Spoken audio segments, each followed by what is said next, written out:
All right, everybody, thank you. Welcome to another On All Floors. Today is April the 17th. We're going to talk about Floor Joint S, silent, smooth trafficking, noiseless, vibration-free joint panel. So super exciting. It's been something that we've had for a while and just hasn't built a bunch of traction. I'm really happy to have Tim Hicks with TW Hicks here today. And we're going to we'll talk a little bit about Joint S and just some of the, where you're using it, where you're seeing it being used, some of the value add benefits, and we'll talk a little bit more, about just the installation, what's required. So just kind of a quick run through of Joint S and all the pros and maybe some cons that you're seeing. So okay. Super excited. I guess just to start, just tell me, for people that don't know, Hicks or you, just a little bit about yourself, a little bit about Hicks in general. Okay. First of all, thank you for inviting TW Hicks to be part of this this whole process. Yeah. We're very excited. About TW Hicks, we are pretty excited. It's our 20th year in business, so 2020 is a very exciting year for us, even though there's a lot going on outside of that. Right. But we are a woman-owned business. We're a family-owned business. Tina and I both own and operate it. Obviously, she's more on the money side of it, right, and I get to have fun on the sales side. So it's a very unique, right, marriage, if you will. Yeah, totally. And so you guys have obviously specialized. Again, my interaction with you guys has been in obviously a variety of different industries. I'd say, as far as, the qualities of TW Hicks, obviously the professionalism and just, being able to support, a small, 500 square foot, job to a 500,000 square foot job. But you guys have really done a good job, I would say, in a lot of the more hygienic, sanitary industries. And then really, I think over the last 5 or 6 years, I've seen a lot more industrial type of work that's come out of that. Again, there's a lot of the systems that are in this kind of hygienic world are very similar to what's in the industrial world. So I know that you guys have really expanded the profile of your business, right? Just not servicing Texas, but going all over the place. And you now have a guy, or you've got an office actually now in Houston, right? Yes, we do. Which is fairly new. So a lot of fun stuff going on for you guys in the last couple of years. Absolutely. It's been exciting and scary all at the same time. Right. I've always told people all along, we being TW Hicks started more or less food and beverage is how we got our start. Right. And I like to tell the story that we went after a market that no one else really wanted. Right. Weekend work, holiday work, night shifts, crawling under machines where people shouldn't be.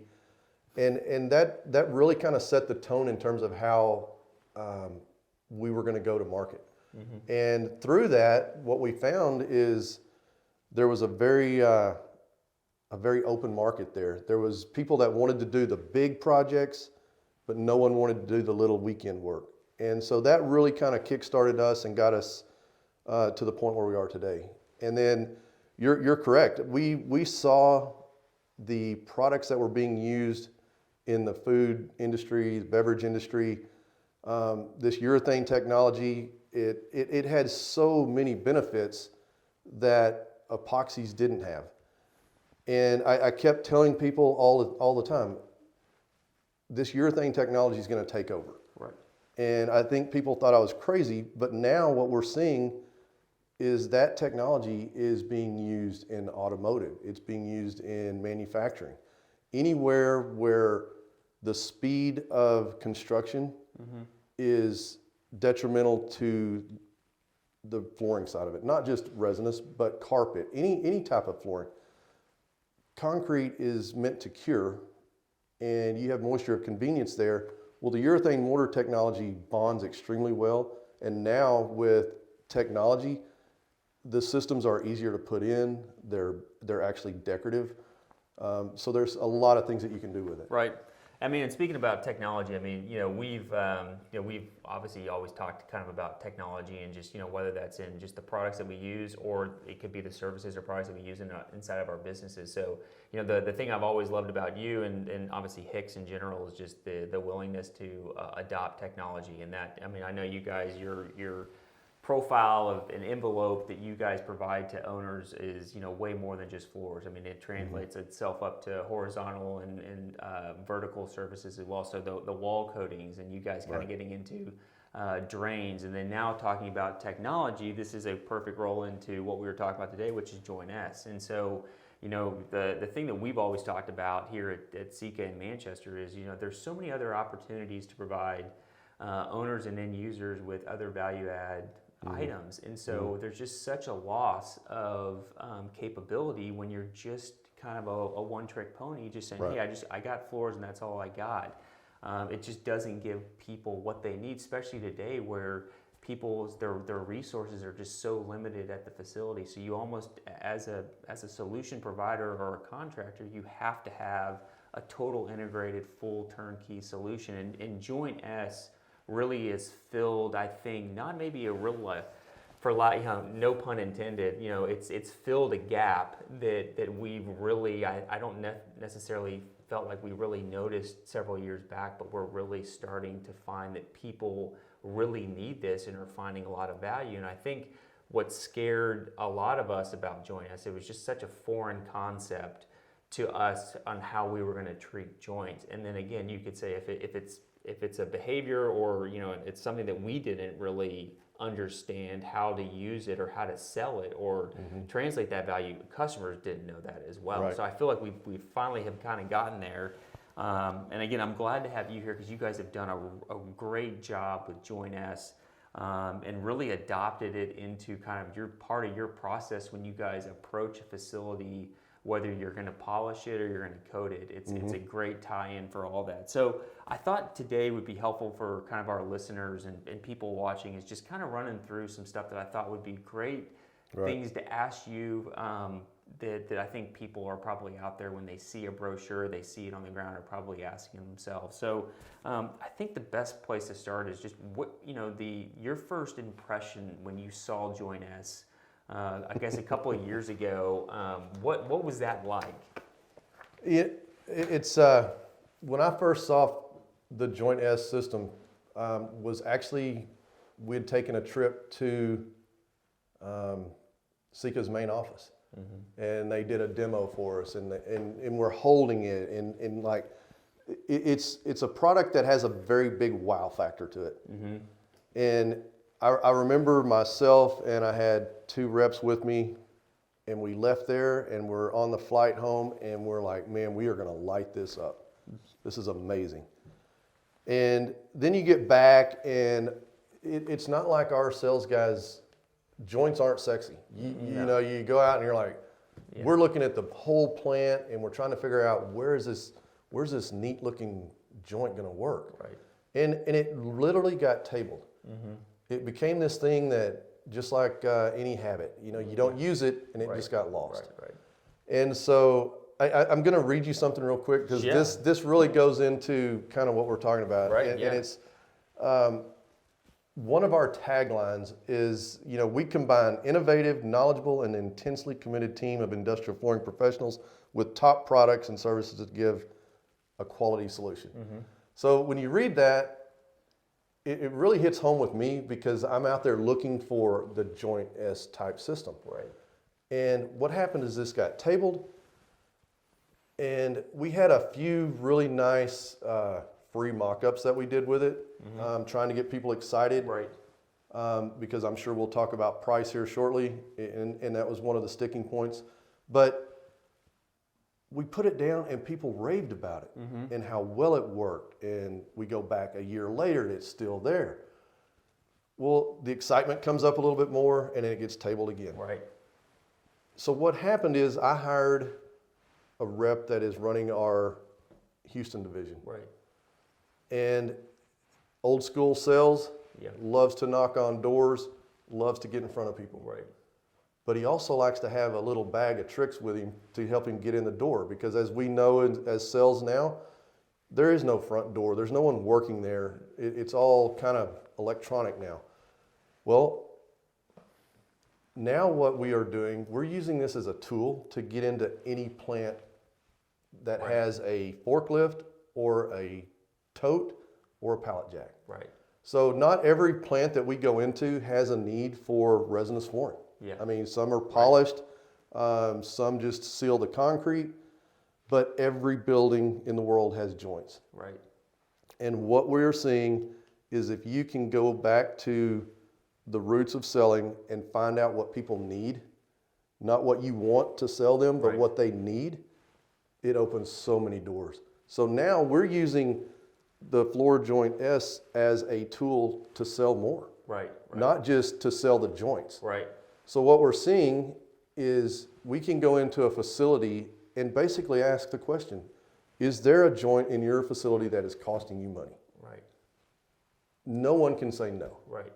Everyone will be like, yep, aisle 3, line 4, there's a joint there that's knocking cokes off the bottle, off the pallets, tile are falling on the ground. My forklift bill is outrageous. Right.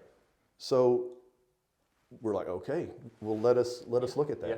So we're using it as a tool, Right. Right. not as just a product to sell. Right, right. And I mean, that's a great point. Is like, there's a lot of places that don't necessarily need a polish or a seal or whatever. I mean, but everybody's got joint issues. And the funny thing is people, when you go in and say, do you have an issue? No one likes to say that they have an issue, but then you say, well, let me see your joints, and maybe they don't look that bad. You say, hey, well, how often are you guys having to detail and fix this stuff? And like, oh, we only fix it every 6 months. And Right. so it's like you kind of get this, like, you have no idea what this could provide you and your team. So you're Yeah. right. It definitely opens up a totally new market, a totally new perspective of how you go in and how the capability you have, not only just to provide flooring, but a whole other system. So. Yeah, it's something that you can literally put a piece of that product in your car and go down an industrial boulevard, Right. and there are opportunities on both sides of the road. Right. And the other exciting thing that we're seeing with it now is you and I try to go and sell, and we want to go straight to the decision maker. Right. We want to go to the guy that has the checkbook. And that's a hard sell. Those guys are very hard to get to in this market today. What we're finding with the joint system is we can go and we can talk to who actually is in charge of the facility in the midnight shift. Right. Right. The forklift driver. These guys are talking to the people we want to talk to. Right. Right. But if we can convince them and show them, give us one joint. Right. That one joint, it's going to put you back X dollars, but we're committed to make this work. Right. That gets translated up, and that's what's bringing us back into the facility. In the last 6 months, you talk about being able to kind of just drive down the industrial boulevard and knock on anybody's door.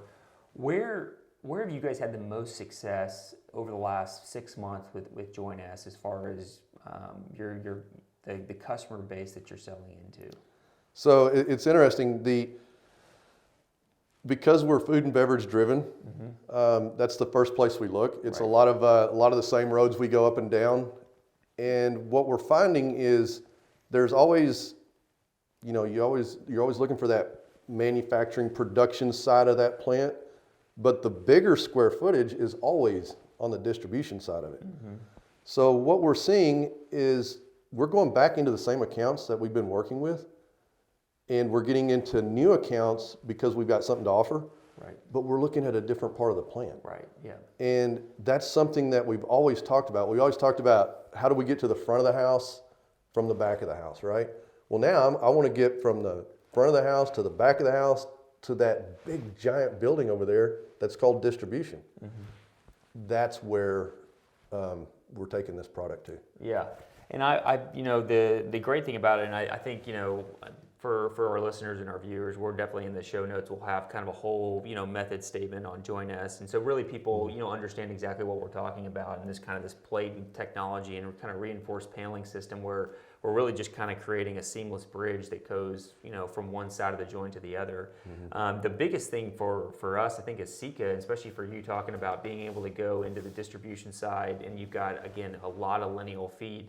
Sika's got several different size panels now that give us really the capability to have kind of value add but justification in some areas that don't necessarily need this giant 12-inch by 4-foot wide paneling system that goes across a high traffic area. And typically we're seeing 12-foot doorways, high traffic, high high visibility areas where you got a lot of forklift, truck traffic traveling, or you have some other maybe less traffic areas where we've got some other opportunities to where it's hard to justify some of these larger panels in areas that are maybe a little bit more isolated inside the facility. So that's obviously been a nice adder for us, I think, continuing on. Can you talk a little bit about what people can expect as far as, I know this is always the worst thing that anybody asks you to do, but as far as pricing, I mean, is there kind of a lineal foot tag between X and X that says this is probably what you could expect from a lineal foot price in a typical warehouse environment? Do you have a number like that? And I'm going to qualify it by kind of talking about how this system goes in, because that will justify the price. I think that's a and good I think idea. if you sit down with someone and say this is going to cost X dollars a foot, you lose interest real quick. Right. So the system is designed to replace an old method of replacing joints, repairing joints. And that process, it doesn't matter what contractor you have sitting in this chair, we all did it somewhat the same way. Right. We would see a failed joint right in the middle of an aisleway, 12 feet wide, and they could it usually has someone else's product already in it that's failed. Yeah. So you're taking that product out, you're squaring the shoulders, you're cleaning that out, you're back rotting it, and then you're putting a mortar of some sort, whether it's an epoxy. Used to be the old method. We found out those are very rigid. Then we went to the urethane systems, a little more flex in them. But we always had to, again, honor the joint through and then put some type of sealant in that.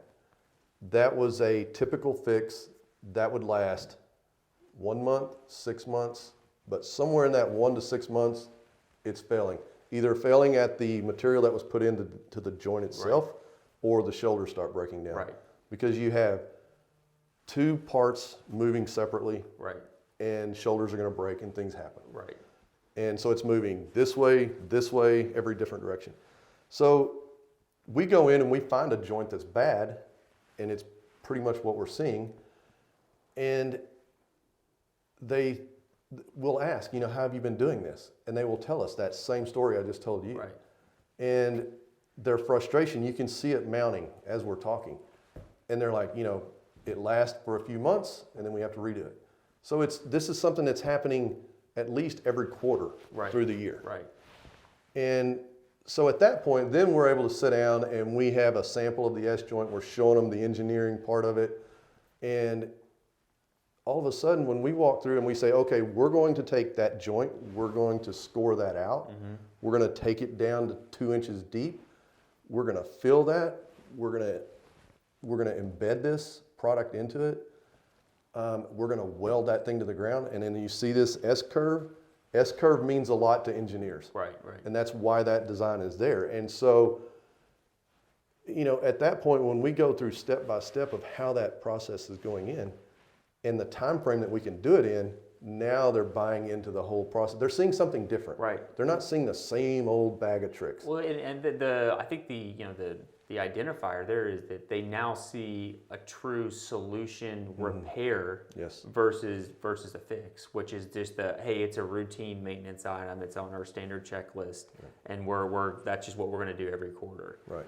Yeah, I mean, I tell people, I used this the other day. It's, you could go to a tire shop and a guy can put a plug in it and fix it. Right. Or you can take it to a shop and they can take the tire off and replace the entire tire and shine it for you and make it all pretty. And that's a true fix. This engineered joint is the same thing. And so now I've kind of laid the stage of what we're going to be able to do. And more importantly is the time frame. The traditional method, you're still looking at a 2 to 3 day process because of cure times to get that joint in, get it cured, and then you got to come back and saw cut the joint and fill it. We're able to go into a facility on a 12-foot joint. We can do what we consider prep work, which includes prepping the joint and putting the panel in. Right. So day one, we've got that joint prepped and paneled. Right. Now we've got to let the mod gel cure overnight, and then we come back the next day, and all we're doing is we're grinding those smooth. We're putting levels to make sure that joint is completely smooth and level, and then we're putting a polyaspartic. Right. We're putting the Sikafloor 511 pigmented or clear over the top. It's cured in 2 or 3 hours. We're letting them have it. Right. Yeah. Ready to have the joint. The other thing that we can do, and we've done because of production facilities, they don't stop. Mm-hmm. There is no clock. They go, well, we're shutting down. So we can do half the joint. We can come into a facility. We can prep the whole joint at night. We can put the panel in one side. We can steel plate the other so they can use it. Right. But the next day, at least they're running on one side, and now we're starting to do the other. Right. That gives us that flexibility to be able to keep them open, and that is paramount to any plant. And you brought up a good point. I like the analogy you used about, you can either plug the tire or you can take the tire off and fix it and pretty it up. And I think that's the great thing about Joint S is the pretty part of it. It's a good looking system, and you've got a lot of different capabilities. I mean, the panel obviously is it's this polymer modified, carbon reinforced. I mean, it is a highly engineered piece. Yes. And but it just there's a look aspect to it where it really looks great. But the other capability that I love about Joint S is the other flexibility to either you obviously part of the install system is grinding it's a grindable plate, right? Yes. A grindable surface. So you not only have the ability where you can kind of feather and smooth it into the existing substrate or floor, but now you talk about, okay, I can go back and I can stain it, I can polish it into the floor, I can coat it with a clear, I can do a solid color. Heck, you can actually tie your existing flooring systems into it as long as that open S joint is cleared out. So now people have a joint that obviously expansion joints have to be honored. They're going to move, but now for lack of a better term, you almost don't have to honor that joint because you're able to coat all the way to a very an 1/8 inch joint line. Now these large, nasty looking expansion joints have now disappeared. Right.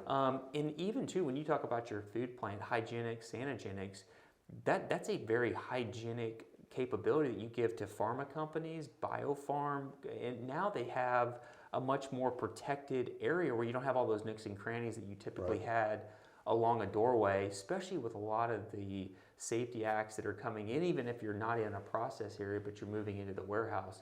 I just, the capability and the pros just continue to kind of go on and on with this system. Yeah, and it's, I think Sika did a pretty unique marketing brand when they put Sika on the actual joint itself. And we always bring that up in the sale. Oh yeah. We're showing them we try to make our samples where we've got that lettering in there. And, some people think that it's a very unique look. Right. Others, they just, for policy purposes, they can't have that in there. Right. And we can make that go away. Right. But yeah, it is when you walk into a facility, you can't miss it. You walk in, and typically we've gone back into plants where we have it, and they want to drag you by the shirt over there to look at it. Right. And that's a very exciting thing for a salesman. Right. As far as you kind of talked about prep time, installation time. Again, from a tool standpoint, obviously other than a router and a bush hammer and some other stuff. I mean, again, there's some tricks to the trade, but as far as just the physical equipment that's needed is pretty nominal compared to installing your typical flooring system. Obviously, it's a little bit more invasive and involved than doing your typical joint rebuild. But as far as prep time, just kind of cover that again. It's 1 to 2 days, depending on how big of an area you're doing or how damaged the previous joint was.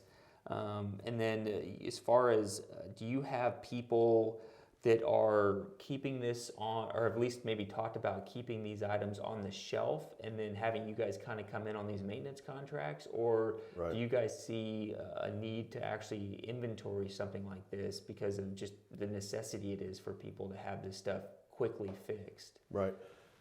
Just to kind of start with, going back to the prep side of it, probably the most important piece of equipment you have in the installation of this system is a vacuum system. You you're not just polishing the tooth, you're cutting into it, and you've got to get very invasive in terms of how you prep it. Sika has very specific guidelines that you need to follow in terms of the depth that you're cutting out, the width, and when you start cutting concrete, you're creating dust. We've wet cut some, and it has its own set of issues. Right. So just a good vacuum system, something that you can keep the dust down to a minimum, especially when you're doing multiple joints at a time. Just as a rule of thumb, and this is purely our process, but we try to stick to anywhere from 30 to 50 linear feet at a time. You start getting more than that, then you're looking at multiple crews and really spreading yourself out. But 30 to 50 feet, and I'm saying 30 to 50 because it really depends on the run, how long they are. We've had some runs where we're doing 75 feet at a time. Those are easy because it was wide open. But you start getting between shelves and you start really trying to detail it out. It can take, it's labor. And then it does take time to get that joint in, make sure the air's out of it, because one air bubble can make the entire joint go south. And we've experienced that. We've learned trial and error. So really, you were asking earlier about, how long does it take and what does it cost? We kind of went through the whole process, but a customer with a typical 12-foot joint, you're in that $200 to $300 a foot range. And again, that's why I said you can't just go up to someone and say it's going to be $300 for that foot of material. They're going to lose interest. But if they've had a bad experience, and if they have any access to what their forklift repairs are, what their material cost of waste that gets ruined, that cost is a cost that they're willing to take. Right. And that's the thing. Obviously, we've kind of been working on is kind of that ROI and kind of seeing what that payback is, because I think it's probably, if you're just doing the mental math and you're just looking at, okay, what have I done previous and what am I doing now? It's a hard thing to justify very quickly. But again, when you start to kind of amortize over the cost of several years what you've been doing, and then obviously all the other little peripheral things like the forklift and damaged product and downtime, again, there's a significant payback very quickly. And we're excited, hopefully, as we get more and more people that are transparent about those costs, and we can really kind of itemize those into a direct ROI, and that's something we're working on. And again, I think for the listeners and the viewers, just so they know, we're going to do some really comprehensive, install videos, and just to really let people kind of understand what exactly is involved. So. Tim, I appreciate you, giving up, part of your day to come and do this. We're very appreciative of your time and just kind of being transparent and obviously talking with us about, what you're doing with the Sika Joint S and just Sika as a whole. For people, again, like they said, that maybe don't know how to get a hold of you, I know you're all over social media and you guys have a great website and a lot of materials on there. What's the best way you think for someone to get a hold of you? I think the best way is just visit our website, www.twhicks Incorporated. Okay, cool. And then again, in the show notes, I think what we'll do is we'll obviously, I know you're on LinkedIn and have some really neat videos and stuff, and so we'll definitely make sure we get some of that stuff attached so people can kind of click on that. So again, thank you guys for tuning in. We, again, like I said, we'll have some of the show notes posted there with a bunch of different resources that we talked about today, and we'll see you next time. Thank you.